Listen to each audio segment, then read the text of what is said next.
ka-trip, good evening. Mangustin versus tuklapan rambutan. Rambutan. So, ito galing sa bakuran. Ito binili.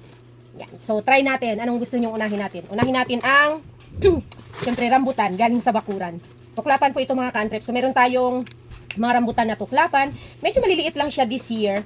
Meron ding naman yung tinatawag nilang sip-sipan. Yun yung hindi tuklapan. So, hindi ako masyadong ano nun kasi mahapdi sa dila yun.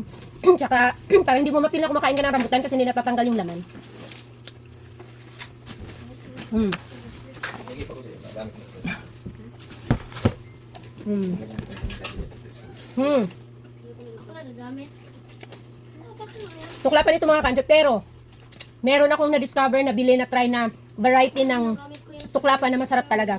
Yung manipis yung balat niya, tapos yung kanyang laman is makakapal talaga. Ako? Hmm. Thank you, Mama. You're welcome po, love. Hmm. Ay, sa tuklapan. Hello, guys. I'm Andrew. Marumi po ang kuko ko. Galing sa shop. Uy, nahulog. Tuklapan. Yun siya. Next. Mangustin. Ang sarap. Try natin. Ang mangustin pala ay malaking puno. Malaking puno siya. Ito yung pungango niya. Oh. At marami ang bunga niya na isang puno. Yung kanyang balat ay malambot lang. So, ito yung ginagawang MX3 mga ka-antrep. Ano. Pwede rin kasi itong balat, ibilad mo lang para ma-preserve mo. Tapos, pwede mo nang pakuluan as tsaa. Or pwede mo ring ibilad para ma-preserve. Tapos, iluto, igiling. Gawing powder at magiging MX3 na siya. Okay, try natin. So, maliliit lang ang buto nito mga ka-antrep. First try. Sarap. Sarap. Ang lasa niya mga ka-antrep, kung nakatry kayo ng tabo mga ka-antrep, para siyang tabo. Manamis-namis na maasim-asim, pero masarap. Yummy. Parang kang yummy. Yan. Ito yung buto niya. Para din siyang rambutan na tuklapan kasi natatanggal mo yung parang laman. Yan o, yung parang ano niya. Yung parang fiber niya. Tapos, marami siyang kasamang maliliit mo lang buto. Mag-serve ako ng dibat.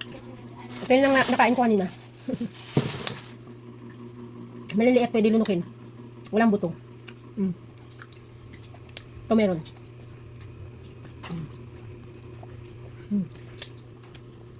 Ang sarap ng pagkamaasin niya. Maasim siya na matamis. Gets nyo yun? Siguro kung hilaw to, talagang maasim. Pwede nating i-dry ang balat.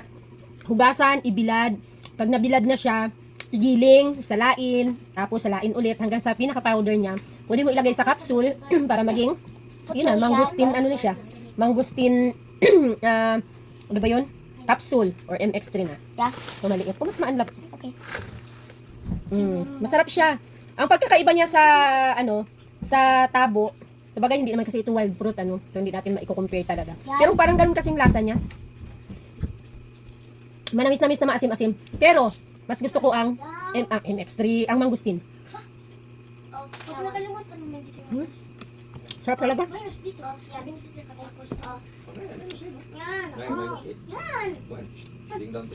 Sarap talaga. Sarap talaga. Let's go back to rambutan na tuklapan. So, medyo maliliit ang bunga niya ngayon. Oh. Yung variety na sinasabi ko, na manipis talaga yung balat niya, pero ang kakapal ng ganito niya ng laman. Ito naman kasi matamis talaga. Wala kang asim na mararamdaman. Stick. Mama, I'm gonna get another apple. What? Naubos mo yung apple kanina? Hindi. Saan na? Ano lang? Saan? Here na. Pa. Saan? Ito apple. Gusto pa. Saan yung kinain mo kanina na apple? Gago na. Alam ko hindi mo inubos yon. Alam ko hindi mo inubos yon. Saan ang kalahati nun? May laruan mo na naman yun Nagulbuin na plastic. Saan na? Yan o. Igat mo, akin na, patingin. Ubus. Yan pala yung... Ha? Ito o. Maasim na masarap. Tapos na. Ikaw ang kumain ito? Very good.